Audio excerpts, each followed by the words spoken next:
Imagina a los guerreros más temidos que haya conocido la humanidad. Hombres que saquearon París, que doblegaron a Inglaterra, que convirtieron el Atlántico en su patio trasero. Vikingos. Ahora imagínalos corriendo. No avanzando, no atacando, huyendo.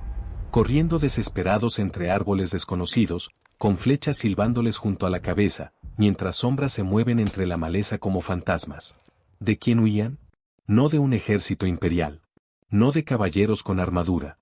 Huían de cazadores vestidos con pieles, armados con puntas de piedra, hombres a los que ellos mismos habían llamado miserables. Y esos miserables estaban a punto de lograr lo que ningún reino europeo jamás pudo, detener la expansión vikinga. Para siempre. 470 años antes de que Colón siquiera soñara con cruzar el océano, los nórdicos ya habían pisado suelo americano. Lo llamaron Vinland, la tierra del vino. Y lo que pasó en esos bosques cambió el rumbo de 5 siglos de historia humana. Si este tipo de historias te atrapa, si quieres entender cómo se forjó realmente el mundo en el que vivimos, dale al botón de suscribirse y activa la campanita. Lo que viene no te lo puedes perder. Ahora vamos a situarnos. Europa, año 1000 de nuestra era. Una sola palabra bastaba para vaciar aldeas enteras y hacer temblar a reyes: vikingo. Desde las iglesias incendiadas de Londres hasta las murallas de París, donde los francos pagaron fortunas en oro solo para que los nórdicos se fueran, los barcos largos significaban destrucción. Su expansión parecía imparable. Islandia cayó. Groenlandia cayó. El propio Atlántico no era suficiente para contener su ambición. 3 nombres escribieron este capítulo de la historia. Leif Erikson, al que llamaban el afortunado, un converso al cristianismo que descubrió Vinland casi por accidente.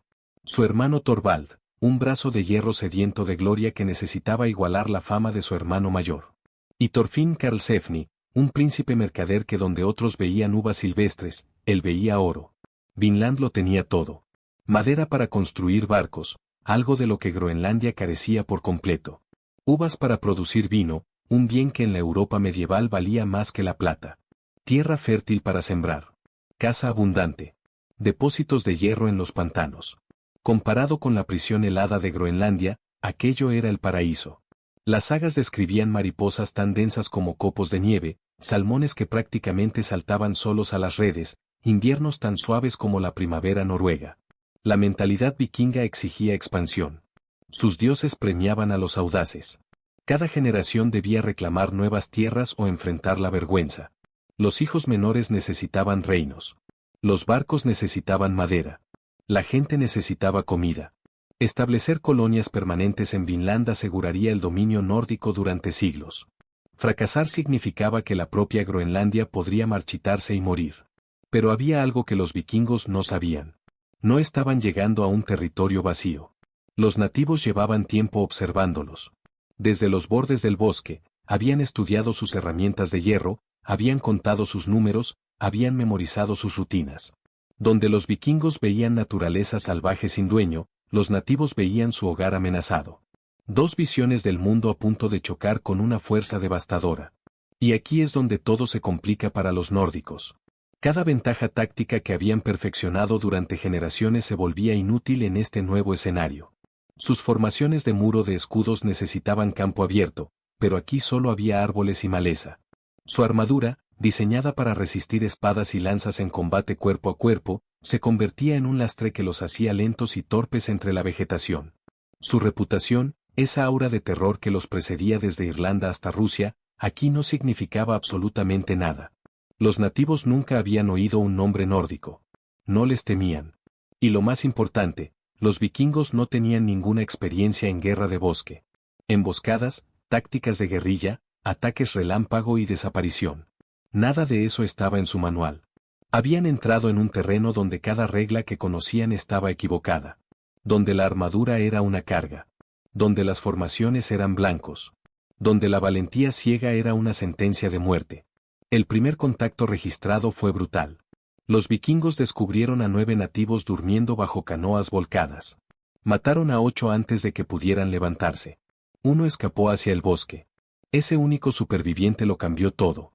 En cuestión de horas, cada grupo nativo en un radio de 80 kilómetros sabía de los extraños pálidos que mataban sin aviso. Thorvald comandó ese primer encuentro. Miserables, Se burló al ver sus ropas de piel y sus armas de piedra. Esa arrogancia le costó la vida. Mientras sus hombres celebraban la victoria fácil, Torvald vio movimiento en el agua. Embarcaciones de piel, docenas de ellas, acercándose rápido. Ordenó formación de muro de escudos, pero no hubo tiempo.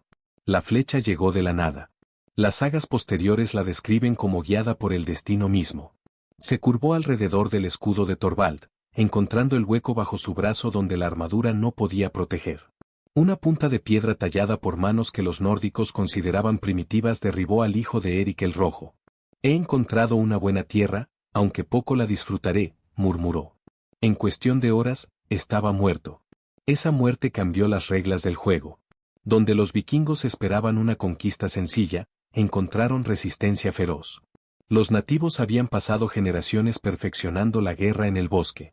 Cada niño aprendía a moverse en silencio entre la maleza. Cada cazador podía desvanecerse entre las sombras verdes. Cada guerrero sabía que la paciencia siempre vence a la agresión. Al año siguiente llegó Karlsefni con su expedición masiva. 160 colonos, incluyendo mujeres y niños. 30 guerreros curtidos en batalla con armadura de malla. 5 barcos largos cargados con sueños de asentamiento permanente. Ganado para criar, herramientas para construir, armas para conquistar. Karlsefni conocía la muerte de su predecesor, pero la descartó como mala suerte. Él sería diferente. Cauteloso. Diplomático. Inteligente. Eligió una posición defensiva cerca de la costa, terreno elevado con campos de tiro despejados. Centinelas apostados día y noche. Trajo mercancías para comerciar junto a las armas. Su estrategia era establecer relaciones pacíficas primero, usar la fuerza solo si era necesario. Los primeros días trajeron sorpresa. Canoas emergieron de la niebla matutina como apariciones.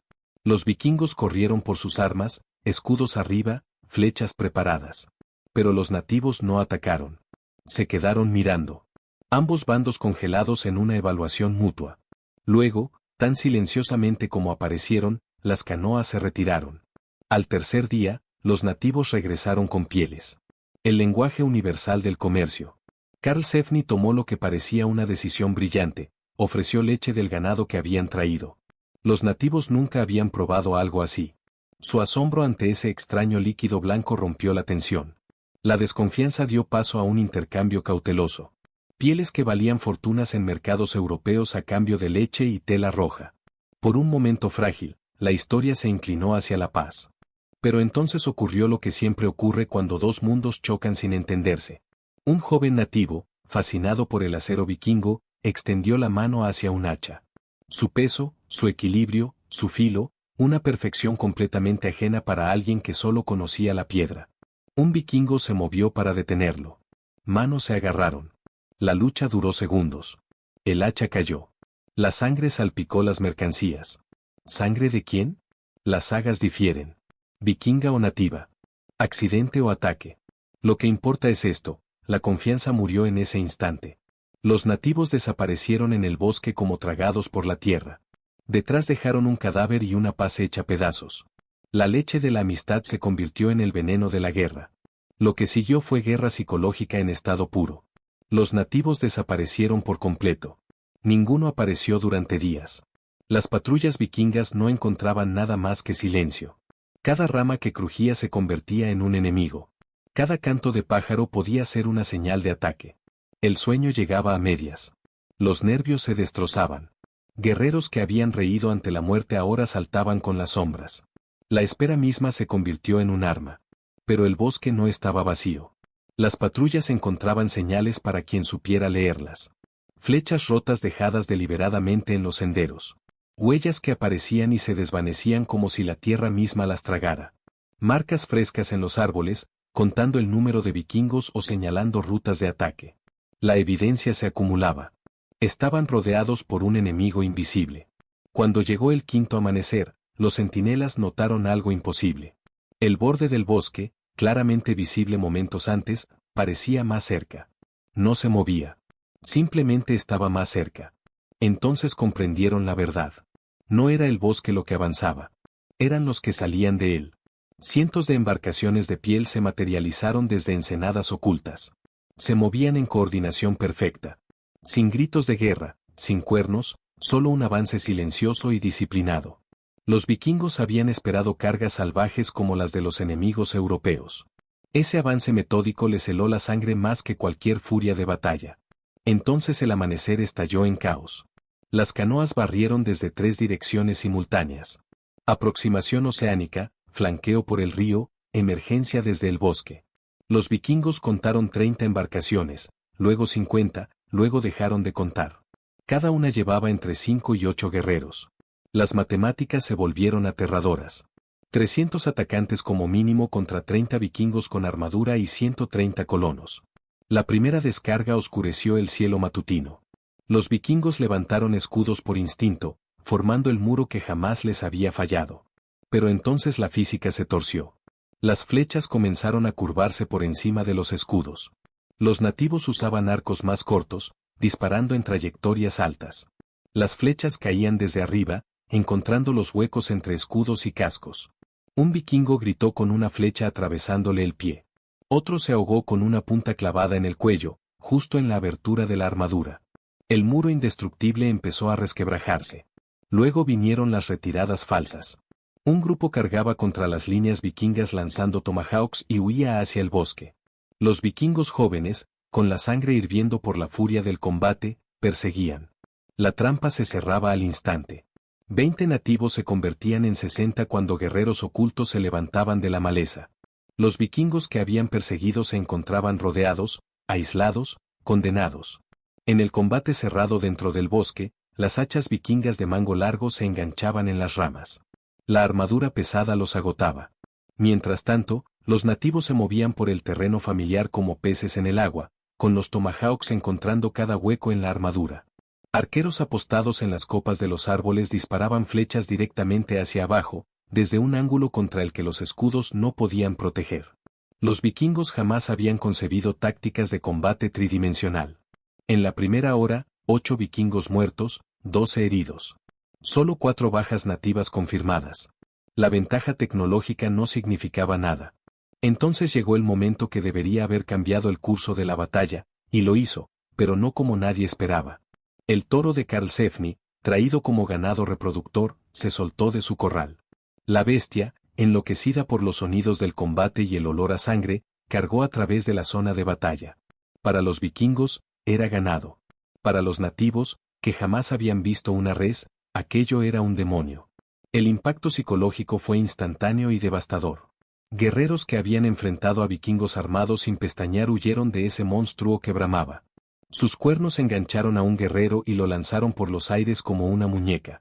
¿Qué otros demonios controlaban estos extraños? Karlsefni aprovechó el momento. Formación. Muro de escudos de vuelta a la casa larga. Los vikingos retrocedieron paso a paso, arrastrando heridos, escudos trabados. La embestida del toro les compró minutos preciosos. Pero la tregua fue breve. Al caer la noche, los nativos se reagruparon con una velocidad aterradora. Flechas incendiarias comenzaron a caer sobre la casa larga. El refugio de madera se convertía en una trampa mortal potencial. Mujeres y niños combatían las llamas mientras los hombres defendían los muros. El amanecer reveló el horror completo. 11 vikingos muertos. 19 heridos. Apenas 20 en condiciones de combatir. Y los números nativos no habían disminuido. Si acaso, había más canoas en el agua, más sombras entre los árboles. Karlsefni enfrentó la decisión más dura de su vida. Quedarse y morir con honor o retirarse y cargar con la vergüenza.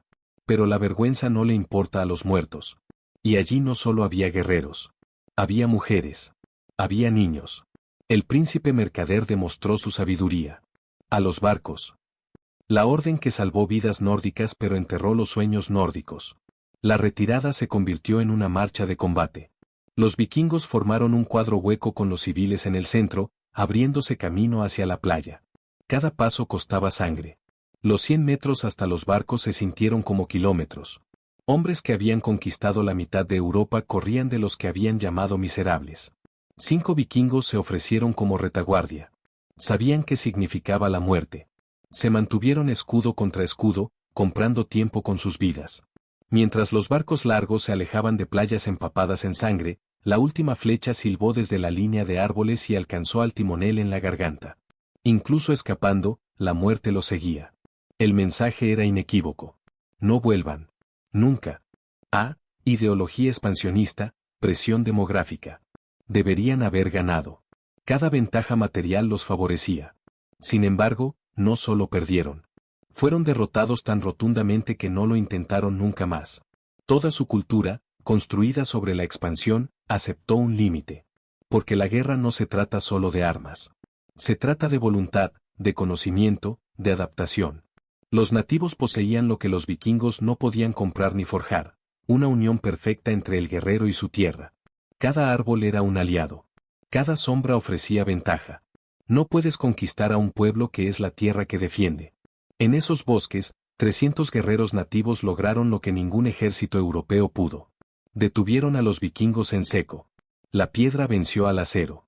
La paciencia conquistó a la agresión. El conocimiento derrotó a la fuerza. Y una punta de flecha de piedra clavada en carne vikinga demostró que a veces los métodos antiguos son más fuertes que cualquier innovación. Si esta historia te hizo ver la historia desde otro ángulo, si te recordó que los libros no siempre cuentan la versión completa, dale al botón de me gusta. Suscríbete para no perderte más historias como esta, donde los que supuestamente no tenían ninguna oportunidad reescribieron el destino del mundo. Y déjame en los comentarios, ¿crees que la historia habría sido mejor o peor si los vikingos hubieran logrado quedarse? Nos vemos en el próximo video.